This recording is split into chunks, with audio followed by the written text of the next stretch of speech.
شروع رانندگی. همواره قبل از سوار شدن به خودرو، اطراف خودرو را بازدید کرده، درب خودرو را به نحوی باز نمایید که مزاحم پیادگان و خودروهای عبوری نباشد. قبل از شروع به رانندگی، اطلاع از عملکرد اتومبیل مورد استفاده بسیار ضروری است.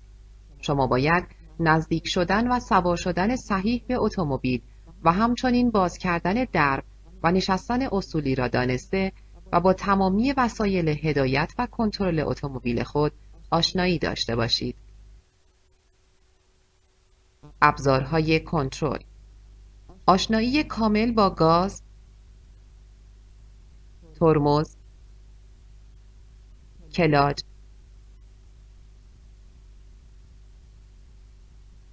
فرمان،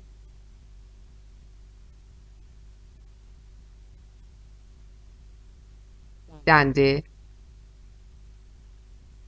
و ترمز دستی ضروری است.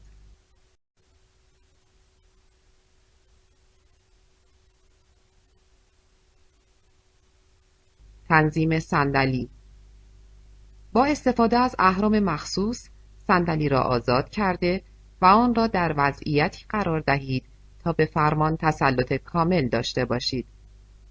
به پدال‌های گاز، ترمز و کلاج مسلط بوده به راحتی بتوانید دنده را تعویض کنید و احساس راحتی و تسلط بر اتومبیل داشته باشید. در غیر این صورت، در شرایط ترافیکی نامناسب، توانایی عکس‌العمل مناسب و به موقع را نخواهید داشت. میدان دید طبیعی خود را تأمین نمایید. تأمین میدان دید: در این تصویر میدان دید آینه وسط و آینه‌های کناری را مشاهده می‌کنید. جاهایی که با رنگ قرمز مشخص شده‌اند نقاط کور راننده بوده که باید در صورت لزوم با چرخاندن سر آنها را کنترل نمایید. شما باید به نحوی صندلی و آینه‌های خودرو را تنظیم نمایید که میدان دید طبیعی شما تأمین گردد. تنظیم پشت سری: وجود پشتی مناسب سر خطر آسیب دیدگی گردن را در موقع تصادف کم می کند. بنابراین نسبت به تنظیم آن دقت نمایید. روشن کردن صحیح اتومبیل: قبل از روشن کردن اتومبیل، ابتدا آینه‌های اتومبیل را تنظیم نمایید تا میدان دید پدال گاز را کمی فشار داده و پس از روشن شدن موتور سوئیچ را رها کنید. پس از روشن شدن آمپر و نشان دهنده های وضعیت موتور مانند فشار روغن، دور موتور، مقدار بنزین و آمپر نشانگر آب رادیاتور را کنترل نمایید.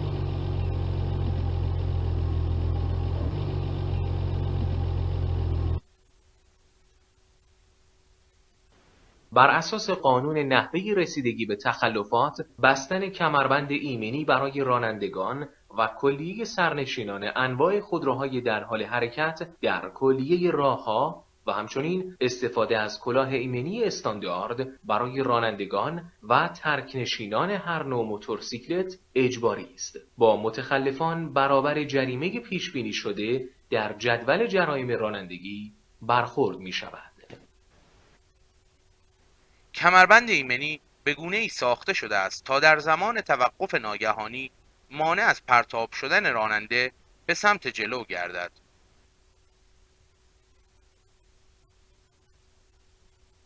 بر اساس آیین‌نامه راهنمایی و رانندگی، سوار کردن کودکان کمتر از 12 سال در صندلی جلوی وسیله نقلیه و همچنین در آغوش داشتن کودک هنگام رانندگی ممنوع است. طریقه حرکت: پس از روشن شدن موتور ابتدا کمربند ایمنی خود را ببندید و مطمئن شوید سرنشینان نیز کمربند ایمنی خود را بستند. ترمز پایی را چند بار فشار داده و از سلامت آن مطمئن شوید. در حالی که با پای راست ترمز گرفته اید، با پای چپ پدال کلاج را تا انتها فشار دهید. دسته دنده را در وضعیت دنده 1 قرار داده و ترمز دستی را خلاص کنید. از طریق آینه وسط و آینه‌های کناری مسیر را کنترل کنید.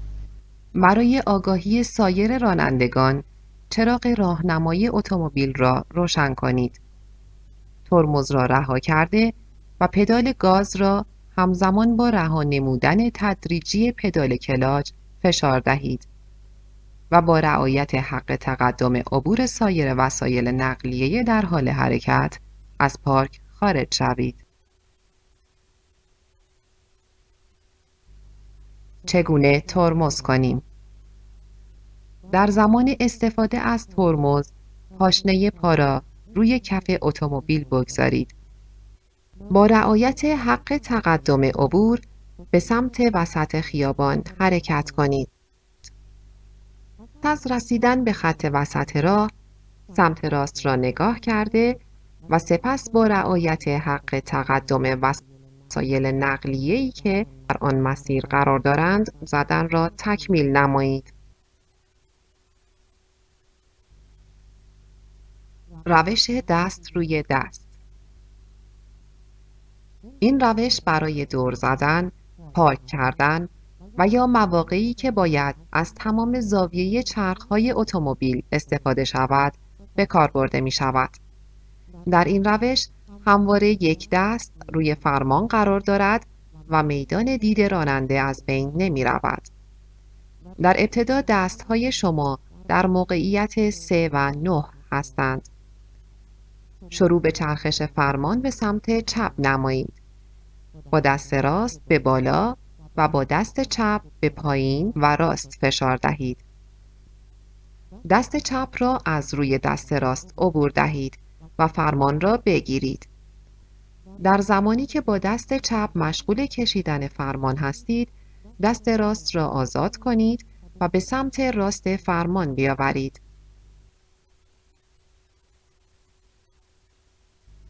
پارک دوبل. رانندگان وسایل نقلیه باید در سمت راست و مجاز اقدام به پارک اتومبیل نمایند.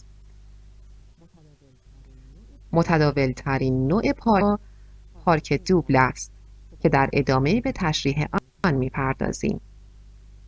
راهنمای سمت راست را روشن کرده، فاصله 5 اتومبیل یک مقدار جلوتر از آن توقف کنید. پشت سر را کنترل کرده و شروع به حرکت نمایید.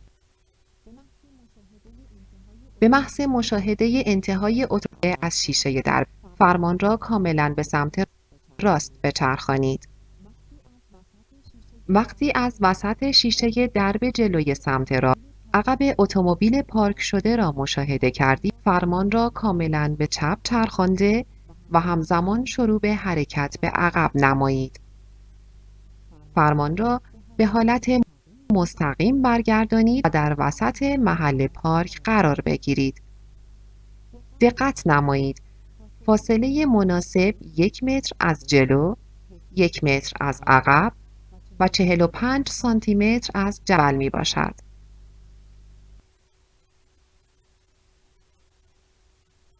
حرکت با دنده عقب.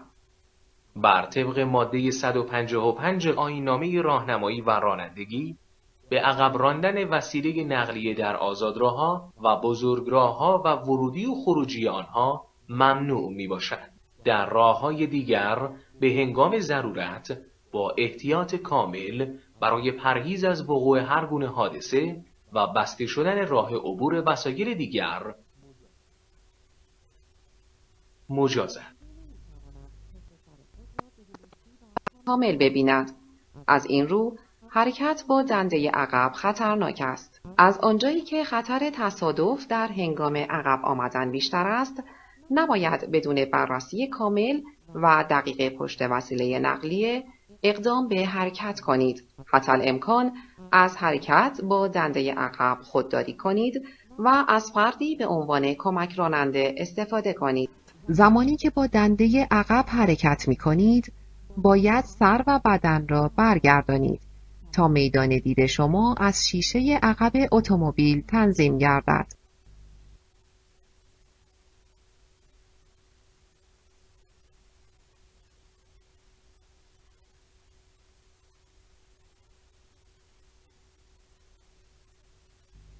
پارک در سربالایی دارای جدول. در هنگام پارک در چنین شرایطی فرمان را به سمت چپ بچرخانید به نحوی که چرخ جلوی سمت راست با جدول درگیر شود. در این حرکت شود دنده را به دنده قرار داده و ترمز دستی را بکشید.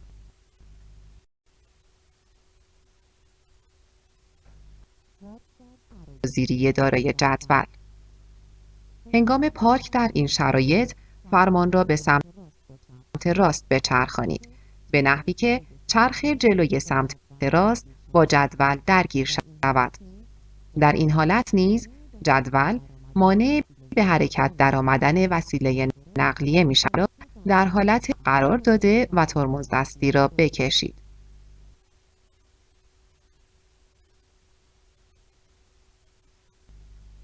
پارک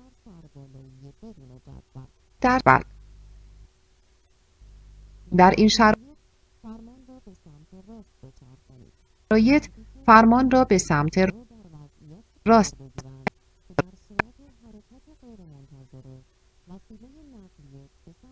حرکت غیر منتظره شده بهتر است جسمی مانند سنگ، چوب یا آجر پشت یک یا دو چرخ دید.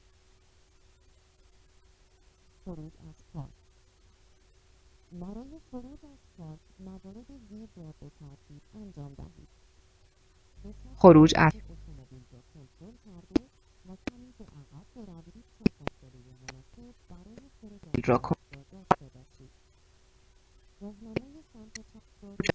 را باشید